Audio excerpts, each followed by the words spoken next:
대방열림과 함께하는 가장 확실한 위생사 합격의 길. 위생사 강의 진행 18년차. 수많은 합격생들이 추천하는 전문 강의. 열림위생사 제2판 대표저자 3인. 가장 진화된 최신 위생사 수험서. 유사상호를 주의하세요. 대방열림. 안녕하십니까. 대방열림고시학원에서 위생사 환경위생학과 위생사 위생곤충학을 담당하는 이수근입니다. 반갑습니다. 자, 오늘 첫 시간이고요. 위생사를 준비하시는 여러 수험생 여러분들을 만나 뵙게 돼서 반갑고, 우선 환경위생학 첫 시간에 들어가기에 앞서서 위생사 시험에 대한 간략한 브리핑, 오리엔테이션을 좀 하고, 그 다음에 위생사 공부를 하기에 앞서서 준비해야 될 것들, 그 다음에 공부를 어떻게 하면 좋을지 제발 몇 가지 사항만 간단하게 전달을 좀 해드리고 수업에 들어가도록 하겠습니다. 첫 번째로 위생사 시험을 준비하시는 여러분들은 식품이나 영양이나 또는 환경 쪽을 전공하시는 여러분들일 겁니다.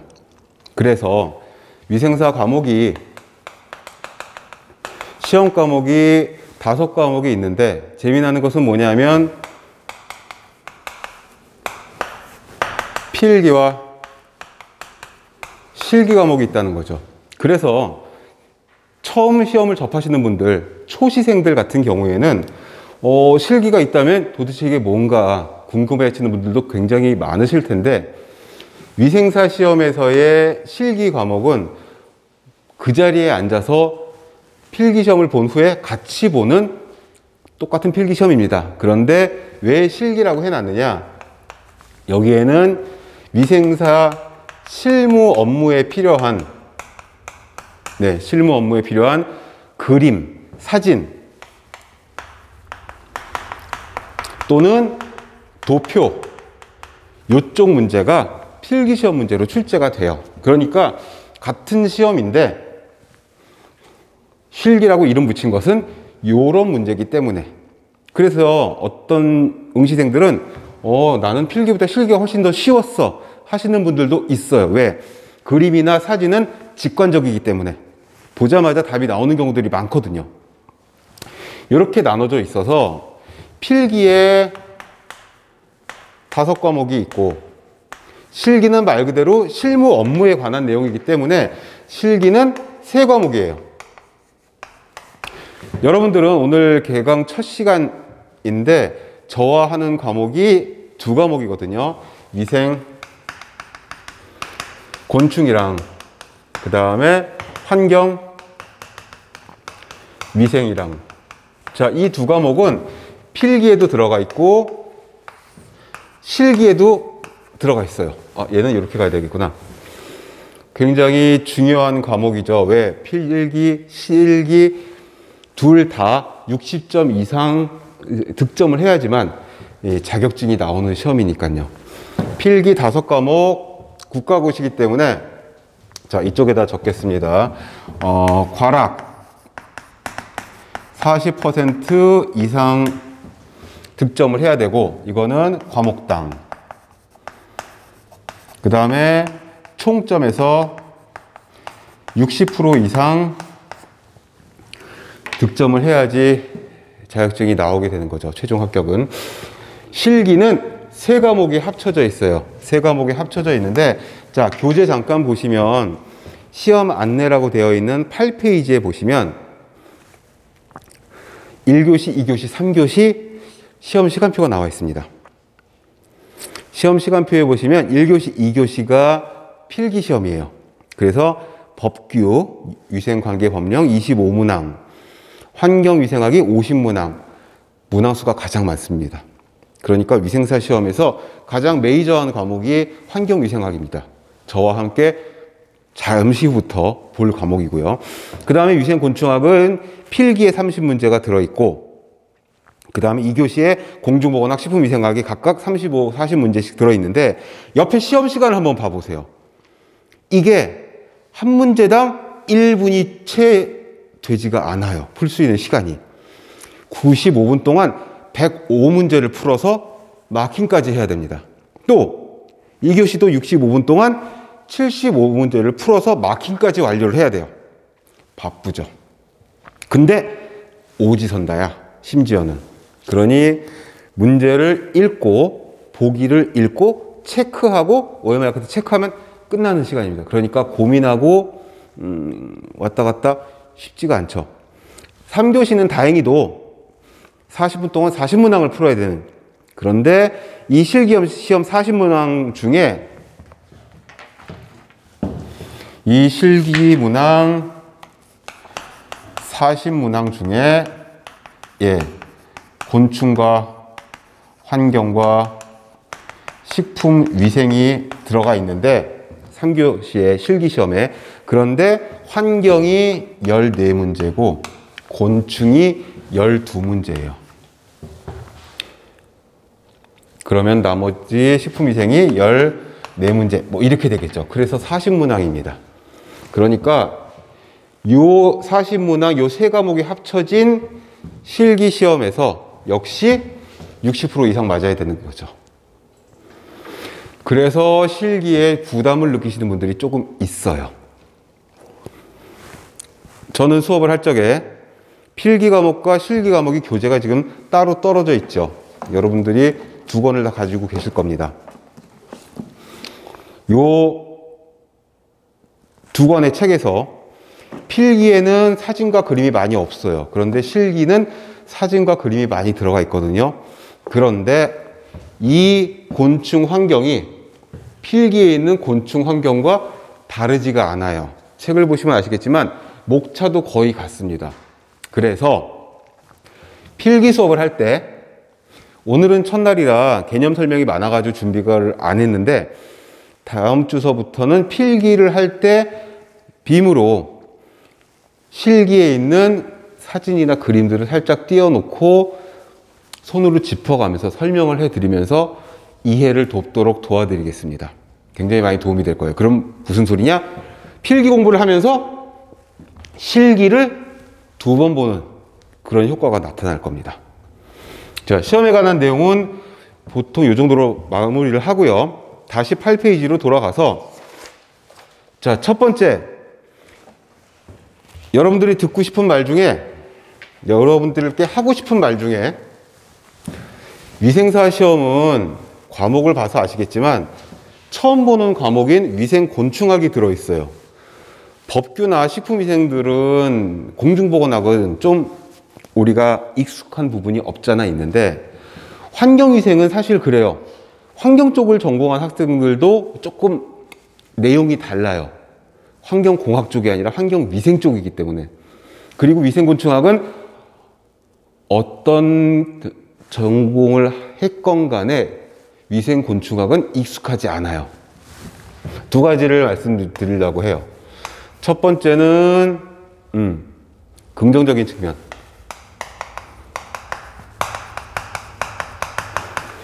그 다음에 두 번째로 드릴 말씀은 부담스러운, 이게 가장 실질적으로 여러분들께 드릴 수 있는, 오리엔테이션에 드릴 수 있는 가장 실질적인 조언이 될 거예요. 자, 뭐부터? 긍정적인 측면은요, 시험은 어렵지가 않습니다. 시험은 쉬워요. 국가에서 자격증을 주고 싶어서 만들었어요. 그러니까 커트라인이 60%죠. 이거 굉장히 긍정적인 측면이에요. 그런데 부담스러운 측면은 뭐냐면, 낯설어. 익숙하지 않아. 처음 보는 용어, 처음 보는 개념, 그리고 한 2주쯤 후면은 여러분들이 맞닥뜨릴 그런 현실인데, 혐오스러운 사진과 그림들이 책에 막 나와 있어요. 실제로 시험 보러 가면 이런 사진과 그림들을 보고 답을 골라야 돼요. 그래서 이런 부분에서 어려워하거나 조금 등한시하다가 실기에서 한 문제, 두 문제 때문에 낙방을 하시는 경우들이 왕왕 있었어요. 그 페이지에 보시면 밑에 표가 있거든요. 최근 10개년 동안에 합격률이 나와 있어요. 가장 최근이었던 작년에는 49.6%, 50%에 가까운 높은 합격률을 보이고 있어요. 사실 이건 높은 합격률은 아닙니다. 국가고시에서 이 정도 합격률은 굉장히 낮은 합격률이에요. 국시원에서 보는 국가고시가 있죠. 의사, 간호사, 임상병리사, 약사, 영양사, 취의생사, 이런 국시원에서 보는 국가고시 중에서 합격률이 제가 알기로는 가장 낮은 것 중에 하나예요. 심지어는 40회 시험은 33.5%였어요. 과연 어려워서 그랬을까요? 아니에요. 쉬워요. 쉬운데 이런 부담스러운 측면 때문에 공부가 조금 덜 되어 있어서 떨어지는 측면이 없지 않아 있습니다. 제가 10년 넘게 학원에서 위생사 수업을 진행을 해보면서 현장에서 학생들을 만나보면 이런 측면들이 있어요. 그러면 어떻게 공부를 할 거냐? 예. 공부는 어떻게 할 거냐? 버릴 것은 확실하게 버려버리고, 취할 부분은 확실하게 취하면 됩니다. 그럼 우수한 성적으로 이거 막 정답 맞힐 거 없이 안정권으로 합격을 하실 수가 있을 거예요. 네. 우리는 지금 대학교에서 대학원에서의 공부처럼 학문을 하자고 하는 그런 측면이 아니에요. 문제집, 좋은 이론서, 좋은 문제집 선택을 해서 좋은 강의로 부담스러운 측면을 극복해서 긍정적인 측면을 조금 더 활성화시켜가지고 안정적으로 합격만 하면 됩니다. 그래서 공부는 여러분들이 하실 부분은 별로 없어요. 제가 예습을 시켜드리고 복습을 시켜드리고 수업 중에 계속 반복을 해서 말씀을 해드릴 거예요. 그리고 다른 과목은 다른 과목 전문인 담당 교수님들이 말씀을 해주시겠지만 제 과목 두 과목 가장 낯설고 식품 쪽을 전공했건 환경 쪽을 전공했건 또는 조리 쪽을 전공했건 가장 부담스러워하는 제 두 과목 환경과 곤충,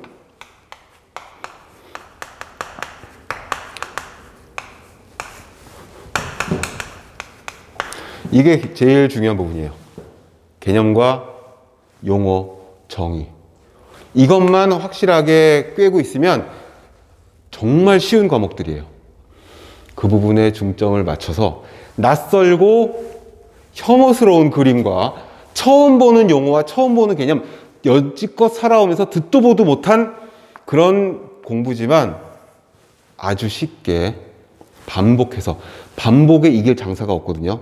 우리가 다 천재, 무슨 이 수재 이런 사람들이어가지고 한 번 듣고 확 외워버리는 게 아니잖아요. 그래서 반복해서 한자로 되어 있는 용어의 개념들, 그 정의들, 이거 계속 말씀드리면 적어도 가장 낯설고 부담스러운 요 두 과목에서는 여러분들이 과락이 나온다든가 점수가 부족하다거나 이런 불상사는 생기지 않을 겁니다. 말이 너무 길었죠? 마지막으로 딱 하나. 그래도 난 모르겠다. 그래도 너무 어렵다. 하시면 어떻게 하죠? 선생을 괴롭히시는 거죠. 저를 괴롭히시면 됩니다. 어디에다? 네이버, 카페에 가입을 하세요. 네이버 아이디는 아마 전 국민이 다 갖고 있을 테니까 가입만 하시면 돼요. 영양 만점, 위생 만점. 카페에 가입하고 인사글만 아마 올리면 바로 등업이 돼서 모든 게시물이 열람이 되고 질문을 올리실 수가 있어요. 거창하지 않아도 돼요. 그저 폰으로 모르겠는 부분 문제 사진 찍어서 업로드 하시고 올리시면 돼요. 어디다가? 해당 게시판에. 그리고 제가 하는 이 두 과목은 게시판이 따로 있어요. 이승훈 교수의 환경위생, 위생곤충 게시판이 따로 있어요.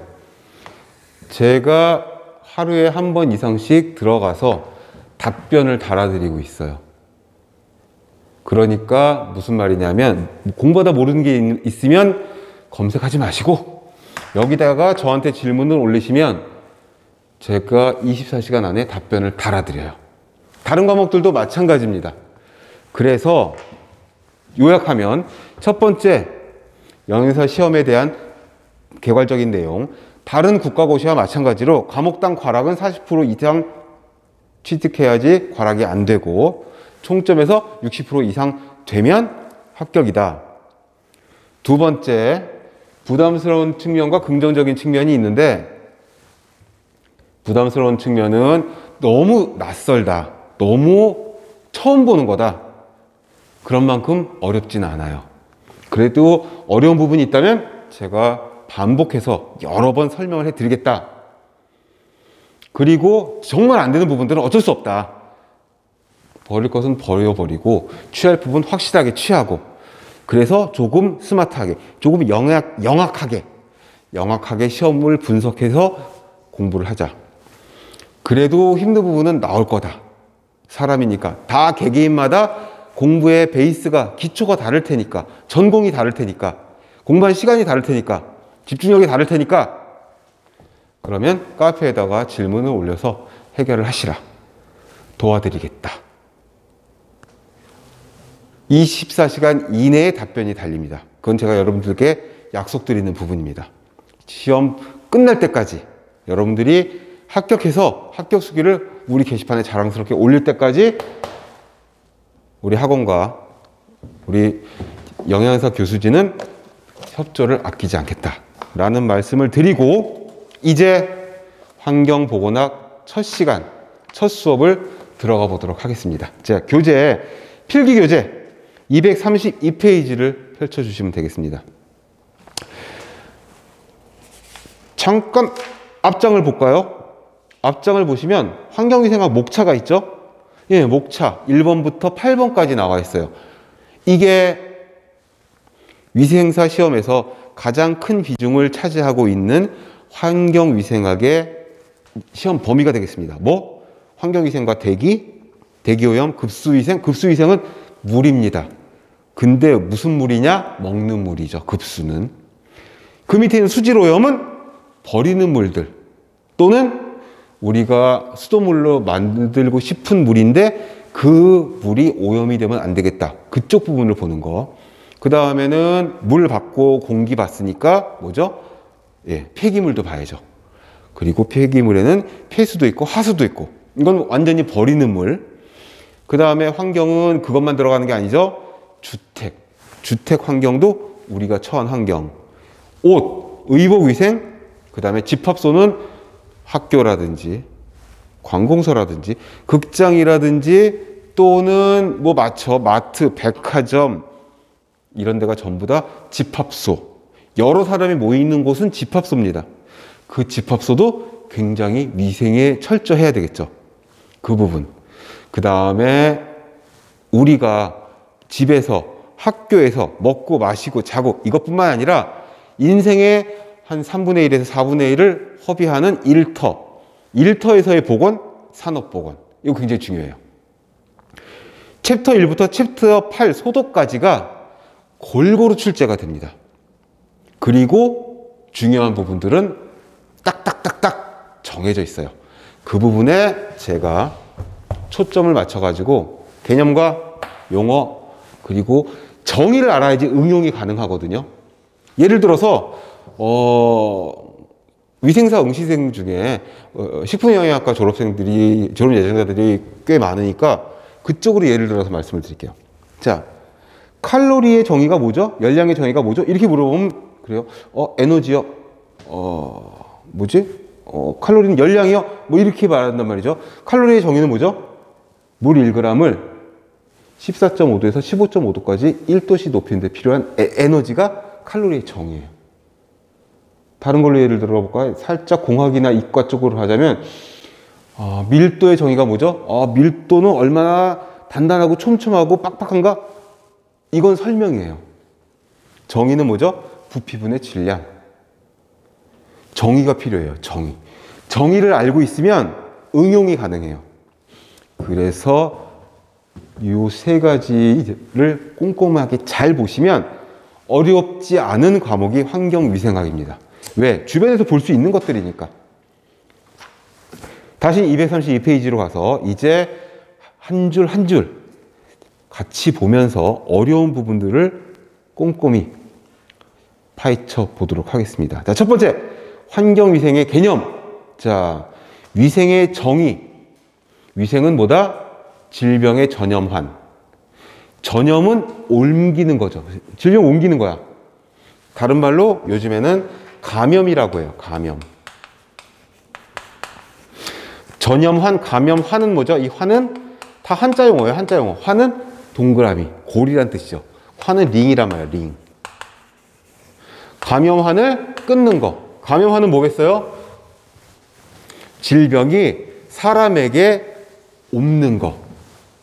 자, 질병이라고 하지 말고 조금 유식하게 병인이라고 합시다. 자, 병인은 뭡니까? 병의 원인이에요. 병원체라고 하죠. 병인이 사람, 유식하게 숙주라고 합시다. 이걸 끊는 거야. 근데 얘는 뭘로 연결되어 있냐면 환경과 밀접하게 연결이 되어 있어요. 이게 바로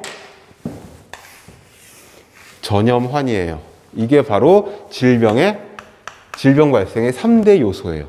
시험 맨날 나오는 거예요. 그래서 병인이 아닌 것은, 숙주 요인이 아닌 것은, 환경 요인이 아닌 것은 이렇게 나오는 거죠. 셋 중에 어느 하나만 없어도 질병에 걸리지 않아요. 질병 발생의 3대 요인이에요, 이게. 자, 환경이 없으면 이게 끊어지는 거거든요. 그럼 병인이 숙주에게 오지 않아요. 또 숙주가 없으면 뭐 걸릴 사람이 없잖아. 병인이 없으면 병균이 있어야 걸리지. 코비드19 바이러스가 있어야지 걸리는 거지.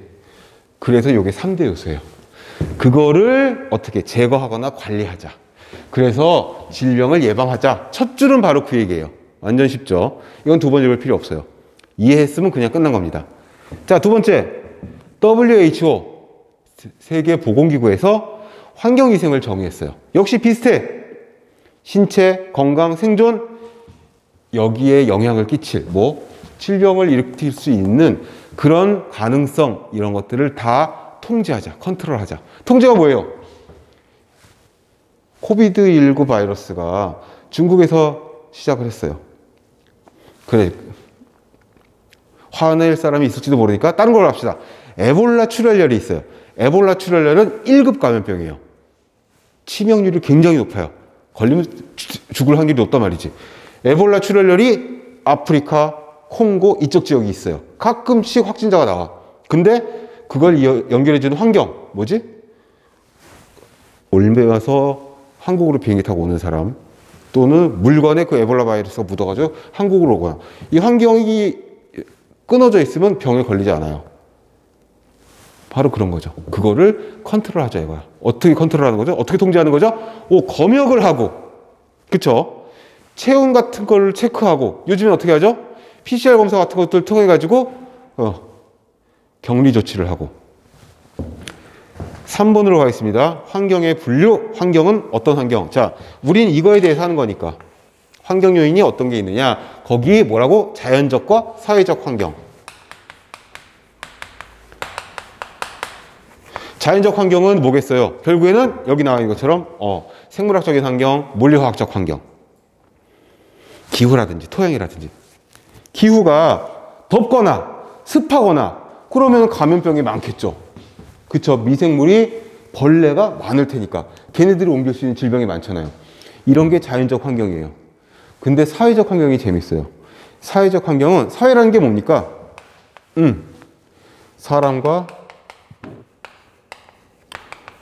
사람이 모여있는 게 사회죠. 그래서 학교 사회, 그쵸? 일터도 사회, 국가도 사회, 사람과 사람이 모여있는 그 사회적 환경은 뭐다? 식생활이나 주택이나 산업시설, 또 문화 또는 정치, 경제, 교육, 종교 이런 것들이 사회적 환경이 돼요. 그래서 크게 둘로 나뉘고 시험 문제, 기출문제 어떤 식으로 나왔냐? 다음 보기 중 사회적 환경에 속하지 않는 것은 1번 정치, 2번 경제, 3번 종교, 4번 문화예술, 5번 뭘로 할까요? 기후 이런 식으로 구분을 하셔야 돼요. 쉽겠죠? 이 구분만 잘 머릿속에 있으면 어렵지 않은 문제다. 그 밑에 이제 개요는 받고 공기부터 들어가자. 우리가 숨쉬는 공기. 환경에서 첫 번째는 공기예요. 자, 공기는 산소로만 이루어지지 않고 여러 가지 기체들이 섞여 있어요. 그 섞여 있는 기체를 지금 표로 정리를 해 놓은 게 공기의 조성이에요. 조성. 어떤 비율로 섞여 있느냐. 이건 예전부터 다 아시는 거죠. 우리가 숨쉬는 공기가 100% 산소는 아니잖아요. 이 공기 중에는 미세먼지도 있을 거고, 예. 여기 표처럼 질소도 있을 거고, 산소, 이산화탄소, 아르곤, 거기다가 헬륨이라든지 일산화탄소라든지 여러 가지 미량 아주 조금 섞여 있는 그런 기체들이 있을 거예요. 근데 0.0000 몇 프로 있는 이런 것들은 다 빼고 우리가 주목할 만한 기체만 4가지 적어놓은 게 질소와 산소와 이산화탄소와 아르곤이에요. 순서대로 비중이 커요. 질소가 공기 중에 가장 많아요. 거기 표를 보시면 어떻게? 78%. 거의 80% 가까이가 우리가 숨쉬는 공기 중에 5분의 4 정도가 질소예요. 근데 질소는 우리가 사용을 하는 게 아니에요. 들어왔다 그냥 나가버리죠? 거기 보세요. 흡기와 호기. 자, 흡기는 들숨이라고 거기 써주세요. 그 다음에 호기는 날숨이에요. 뭐죠? 날숨은 이건 들이마시는 거, 우리가 흡입하는 거. 이거는 내보내는 거. 여러분 조금 이해하기가 쉽겠죠? 그런데 시험에는 흡기 또는 호기, 들숨 또는 날숨으로 나오기 때문에 조금 한자 용어가 들어가 있지만 쉽게 들이마시는 숨, 흡입하는 거, 그 다음에 내뱉는 거, 내뱉는 거. 자, 질소는 78% 들어왔다, 78% 나가요. 0.1%는 없어졌는데요. 이거는 뭐 신경 안 쓰셔도 돼요. 0.1% 우리가 질소 사용한 게 아니에요. 그냥 이건 그냥 넘어가시고. 자, 산소가 있어요. 약 21%죠. 20.93이니까 약 21%가 들어왔는데, 근데 나오는 건 뭐죠? 17%가 나왔죠. 그럼 뭐지? 차이가 4%잖아. 이거는 뭐죠? 우리 몸에서 사용이 됐다는 거죠. 무슨 소리지? 폐에서, 허파에서, 폐포, 허파과리에서 산소와 이산화탄소의 교환작용이 일어나잖아요. 그죠? 이건 다른 과목 다 배운 거죠. 이 4%의 산소는 어디로 갔을까요? 폐에서 각 세포로 가서 세포 안에 들어있는 이거 갑자기 생물이 됐는데? 생화학이 됐는데? 미토콘드리아로 가서 에너지를 만드는 데 사용이 됐겠죠. 그리고 여기서 이산화탄소가 있죠. 얼마야? 0.03%밖에 없어. 근데 후 내뱉을 적에는 거의 4% 나오죠. 그럼 여기서도 거의 플러스 4% 정도가 나왔어. 이건 뭐죠? 역시 에너지를 발생시키고 나오는 그 이산화탄소죠.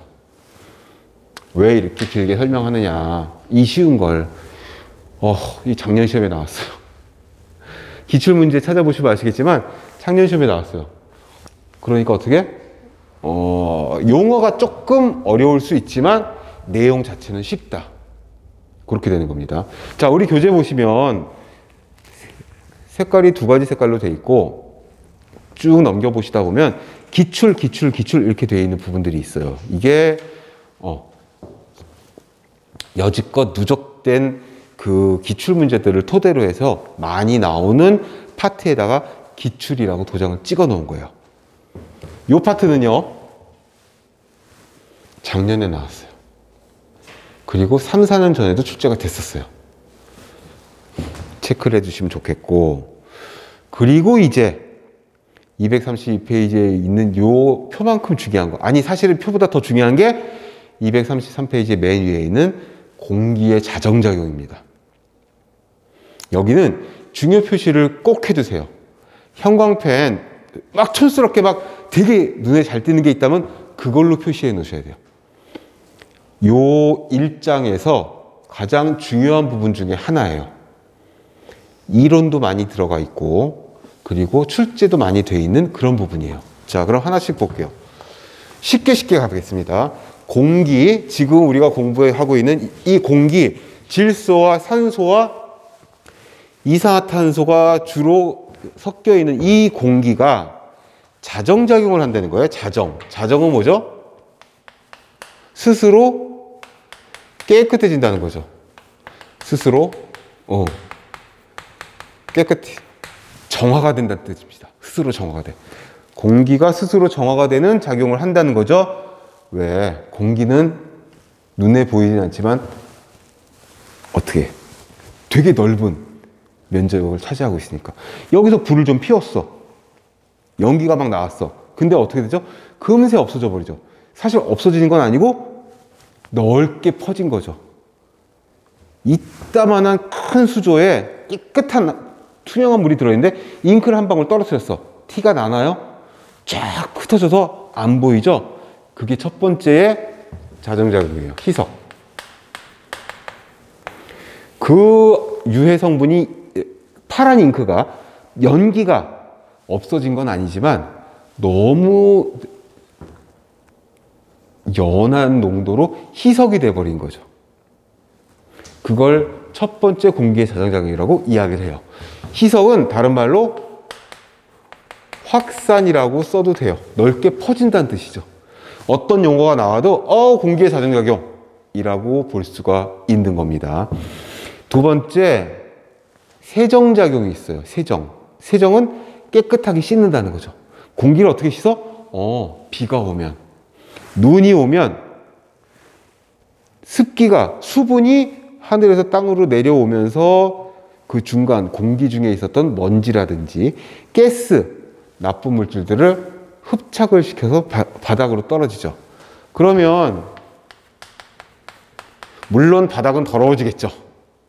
미세먼지, 중금속, 황사 이런저런 것들을 다 흡착시켜가지고 바닥으로 떨어지니까. 그치만 어떻게? 공기는 깨끗해지는 거죠. 이거는 공기의 입장에서만 보는 거예요.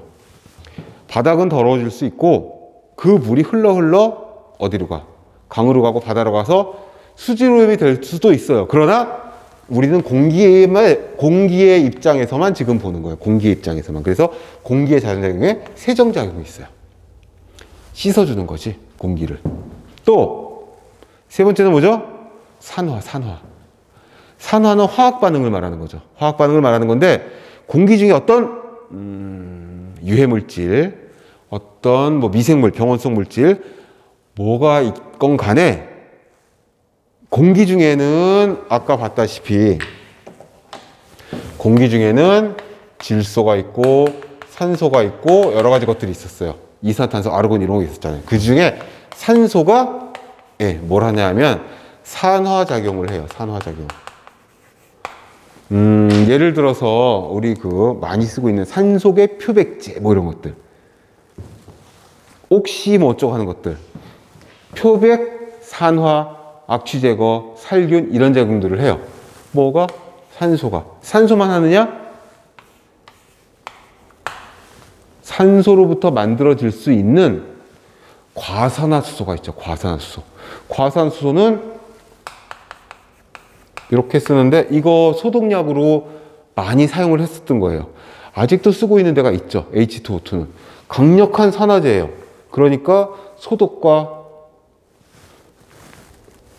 자정작용을 도와주는 물질이 될 수 있겠다.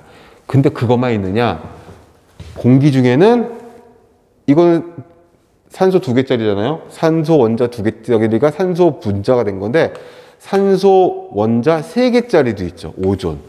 오존은 강력한 산화제고 강력한 살균력을 가지고 있어요.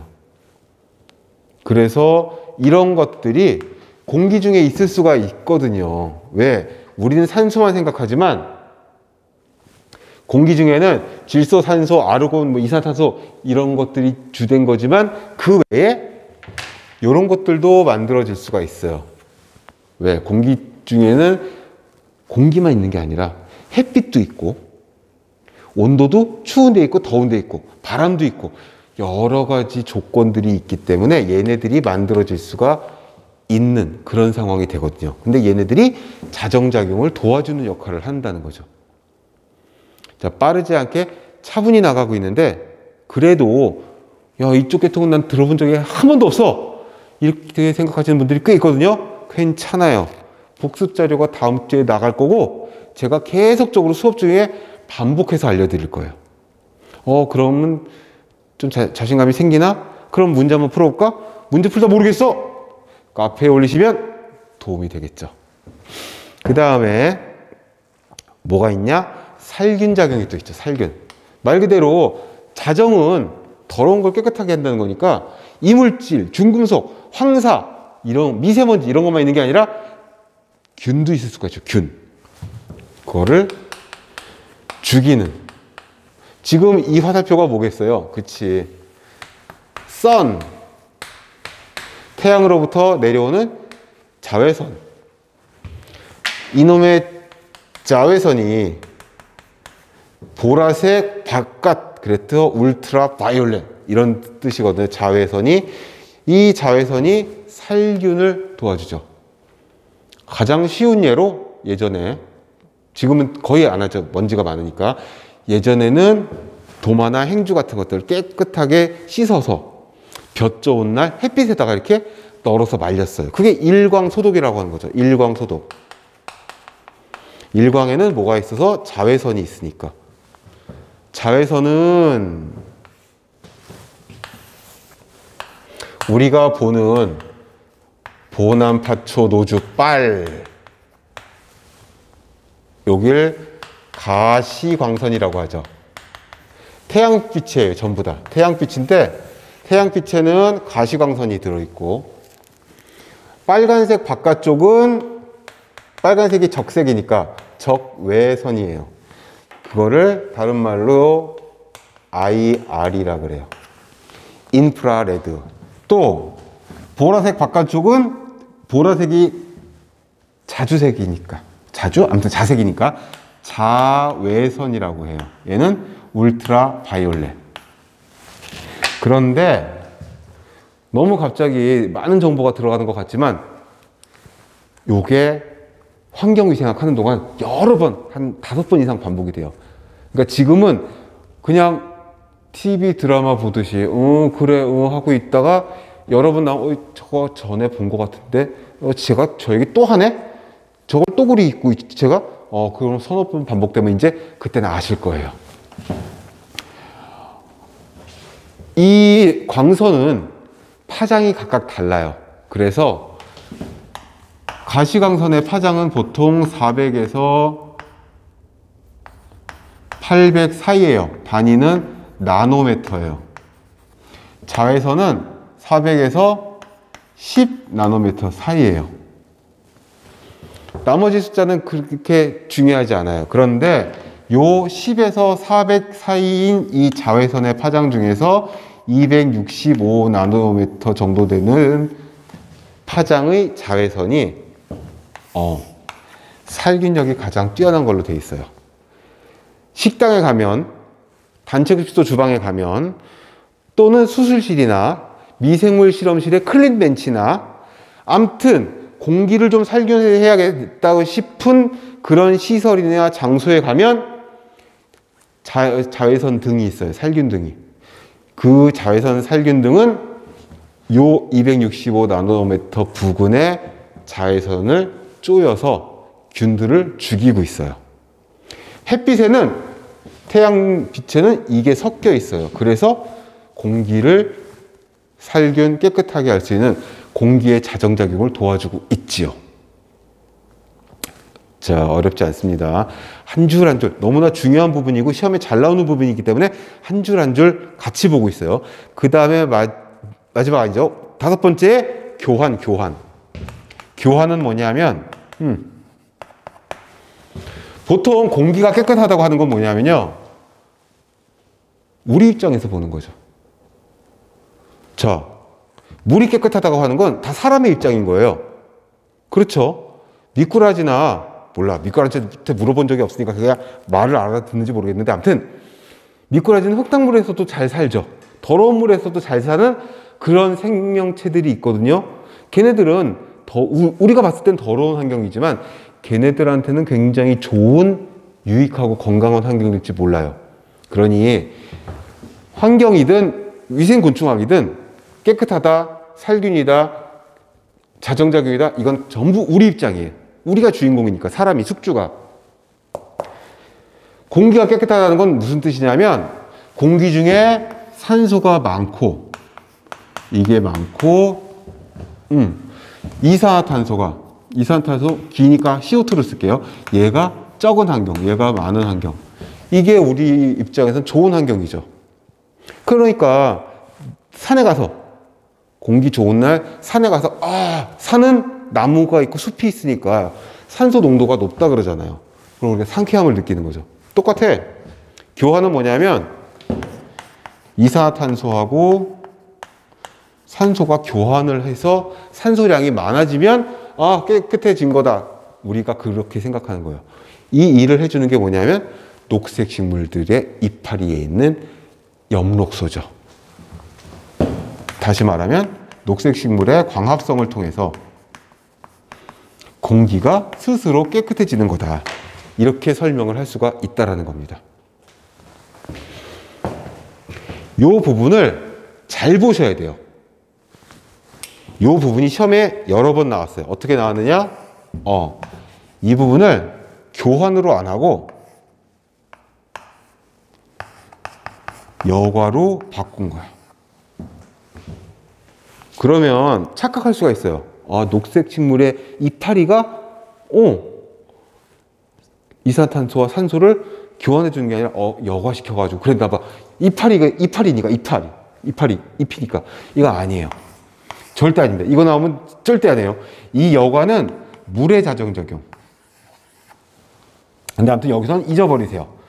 교환작용, 녹색 식물의 이파리에서 이산화탄소와 산소가 교환되는 거. 그게 공기의 자정작용의 5번째. 그 다음에 6번째 너무 쉽죠. 첫 번째랑 비슷해. 공기 중에 확 확산돼서 옅어지는 거랑 입자상 물질. 그러니까 액체나 고체처럼 무게가 있는 애들은 가만 놔두면 가라앉겠죠. 바람이 안 분다면 천천히 가라앉을 거야. 그러면 바닥에 떨어지면 토양 오염이 될지는 모르겠지만 공기는 깨끗해지는 거죠. 우린 공기 입장에서 보는 거니까. 그래서 이 6가지를 잘 기억해 주셔야 돼요. 다음 보기 중 공기의 자정작용에 관한 설명으로 가장 거리가 먼 것은 이런 식으로 출제가 됩니다. 그러면 하나하나 소거를 시키면서 오지선다니까 많잖아요. 보기가 소거시키면서 희석 확산, 세정, 산화, 살균, 교환 이런 거 빼고 여과가 들어있네. 여과는 공기가 아니라 물의 자정작용인 걸 하고서 딱 답을 고르시면 돼요. 쉽죠. 이런 것들을 1분이 안 되는 시간 동안 풀고 마킹하고 끝내야 되는 겁니다.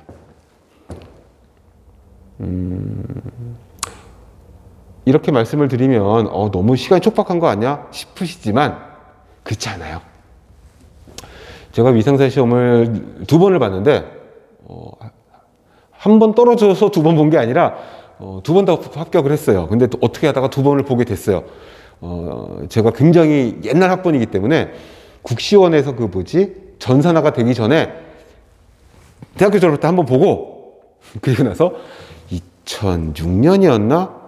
접수를 한번 해봤어요. 수업을 하다가 학교에서 접수 마감 날이어서 그래가지고 학생들이랑 오늘 접수 마감인데 빨리 해야 된대요. 그러길래 제 랩탑을 주고서는 야 이걸로 해 하는 거 보고 국시원 메뉴 중에 본인 마이 페이지로 들어가면 그거 있어요. 내가 국시원에서 취득한 자격증이 나오거든요. 면허증이. 그래가지고 2개가 있으니까 검색해볼까 하고 들어갔는데 아무것도 안 뜨는 거예요. 제 학번이 아주 옛날 학번이라 전산화가 되기 전에 취득한 국시원 면허증 2개가 하나도 안 뜨는 거예요. 그래서 근데 뭐 전 면허증이 있으니까 제가 한번 위생사를 접수를 했어요. 그랬더니 위생사가 접수가 되네. 그래서 그때는 문제가 비공개였기 때문에 가서 시험을 봤어요. 요즘 이렇게 나오는구나 하고 떨어졌으면 또 볼 수 있었는데 또 붙어버렸네. 그래서 그 다음서부터는 못 봐요. 그 다음에 한번 접수를 했더니 국시원에서 전화가 오더라고요. 선생님 합격하셨는데 왜 또 접수를 했죠? 환불을 할게요. 그러더니 탁 환불이 바로 되더라고요. 아무튼 실제로 시험장에 가시면 시간이 좀 남아요. 105분 동안 110문제였나 뭐 이랬잖아요 아까. 시간 남아요. 왜? 쉬운 거는 보자마자 답이 나오거든. 5초도 안 걸리거든요. 그래서 시간이 그렇게 많이 촉박하지 않아요. 그건 걱정하지 마시고 시험에 임하시면 되겠습니다. 자, 굉장히 중요한 개념을 2가지를 했어요. 출제가 진짜 많이 되는 부분을 2가지를 했어요. 벌써 45분 동안. 오리엔테이션 빼면 한 30분 동안. 뭐지? 공기의 조성, 들숨과 날숨에서의 차이. 왜 차이가 나는지, 차이는 얼마나 나는지, 그 다음에 공기의 자정작용 6가지. 이건 정말 중요한 거. 이거는 문제 풀어보시면 알겠지만 되게 문제가 많아요. 기출문제가. 그래서 그거 보시고 다시 익히시고, 그래도 나는 이 부분이 이해가 안 돼요. 이 부분이 이해가 안 돼요. 하시면 질문방, 영양만점, 위생만점 카페를 적극 활용해 주시면 되겠습니다. 자, 산소로 갈게요. 산소는 산소 원자 2개가 붙어 있는 이 원자 분자예요. 그래서 O2라고 표시를 하죠. O가 2개가 붙어 있는 거야. 이게 중요한 거예요. 왜? 하나가 있으면 산소 원자, 이게 2개가 붙어 있어 가지고 산소 2개가 된 거죠. 요 오존은 이게 3개가 붙어 있는 거죠. 그래서 O3가 된 거죠. 근데 보통 이 형태로 많이 돌아다니죠. 이 경우는 잘 없어. 근데 이 경우가 있는 경우도 있어서 그거는 이제 좀 이따 설명이 될 건데, 우선 산소부터 보죠. 산소는 우리가 에너지를 만드는데 어디 갔어? 지워졌나? 미토콘드리아에서 에너지를 만들 적에 가장 중요한 필수 요소야. 그래서 첫 번째 줄이 뭐예요? 성인이 공기를 호흡할 때 체내에서 소실되는 산소량. 아까 나왔잖아요. 4% 또는 5%. 4에서 5%. 여기는 크게 정확한 수치가 중요하진 않아요. 아무튼 4에서 5%. 보통 일반적으로 4% 정도다. 이렇게 생각하시면 되고, 2번째, 정상 성인이 하루에 필요한 공기량, 산소 아니고 공기예요. 13kl. 13,000리터죠. 그럼 이 중에서 산소는 얼마? 13kl 곱하기 0. 얼마야? 0.2 곱하면 나오겠죠. 왜? 공기 중에 산소는 21% 또는 20% 사이니까. 그래서 그 밑에 계산해놨죠? 하루에 산소 소비량은 얼마냐? 520에서 650리터가 필요하다. 공기량보다 훨씬 적죠? 왜? 21%밖에 안 되니까. 그래서 구할 수가 있겠다. 이 숫자들이 가끔 나와요. 왜? 객관식 문제니까. 객관식이니까 다음 보기 중 산소에 대한 설명이다. 대기 중에 있는 산소에 대한 설명이다. 가장 거리가 먼 것은 1번 정상 성인의 1일 공기 필요량은 13,000리터다. 2번 하루에 산소 소비량은 보통 0.52kL다. 520리터면 0.52kL가 되겠죠. 살짝 단위 바꿔가지고 그 자릿수 바꿔서 나옵니다. 또 3번 산소가 결핍될 경우 7% 이하에서 질식사할 가능성이 있다. 사지선다로 합시다. 그 다음에 4번 산소의 고농도 시 아무 증상이 없다. 뭐 이런 식으로. 근데 산소 중독증이라고 6번에 나와 있잖아요. 이런 식으로 해서 달달달 외워서 쓸 건 아니지만 보기를 보고서 이게 맞는 보기인지 틀린 보기인지 구분할 수 있을 정도로는 봐두셔야 돼요. 무슨 말씀인지 아시겠죠? 구구단처럼 영어 단어처럼 스펠링까지 다 외우실 건 없지만 520에서 650리터, 13kl 이런 숫자들은 어떻게? 구분을 할 수 있어야 돼요. 이 보기가 맞다 틀리다 정도. 객관식이니까. 그래서 문제를 읽으면서 확실히 틀린 보기, 내가 아는 확실히 틀린 보기, 확실히 맞는 보기는 소거를 시키거나 동그라미를 쳐가지고 표시를 하시면서 읽으시면은 시간 절약에 도움이 되실 거예요. 그 밑에 있는 대기 중의 산소 변동 범위도 가끔 나와요. 15에서 27%. 그러나 일반적으로 평균적으로 21%. 그건 뭐다? 바로 그 앞에 페이지, 왼쪽 페이지에 있는 산소의 최적 백분율과 같은 수치예요. 그러니까 공기 중엔 일반적으로 21%가 좋고 산으로 가면 조금 더 높을 수도 있어요. 나무가 많으면, 이파리가 많으면, 또는 나무가 없고 온도가 높고 막 이렇다고 하면 산소량이 조금 적을 수도 있어요. 그게 범위가 15에서 27% 사이라는 거죠. 만약에 산소가 부족하다면 21%가 가장 우리가 살기 적당한 산소의 농도인데 14% 이하가 된다면 저산소증. 숨쉬기 힘들겠죠? 10% 이하가 되면 숨을 못 쉬어. 너무 적은 거지. 7% 이하가 되면 돌아가실 수가 있는 거예요. 죽을 수가 있다. 요 14, 17 퍼센티지에 따른 인체의 변화도 체크를 해 두시고 어쩔 수 없습니다. 50문제나 나오니까 필기 시험에. 어디서 나올지 몰라요. 체크해 두시고 너무 산소가 많아도 좋은 게 아니야. 고농도 산소, 산소 중독이 될 수가 있다. 그래서 사람은 인체는 21% 정도의 산소에서 가장 컨디션이 좋게 되어 있지 너무 많거나 너무 적은 건 좋지 않다. 그래서 어떻게 되어 있습니까? 산소 농도 21%, 산소 분압이 16mmHg 이상. 이건 압력이죠. 보통 우리가 살고 있는 1기압은 평지 1기압이라고 하잖아. 1기압은 760mmHg입니다. 이것도 시험에 잘 나오니까 체크를 좀 해두시고요. 그리고 너무 산소가 많으면 폐가 부어, 폐부종, 충혈, 호흡 억제, 호흡이 오히려 안 돼, 폐 출혈, 큰일 났죠. 폐에서 피가 나면 흉통, 가슴이 아파, 섬액, 맥박이 잘 안 잡히는 거예요.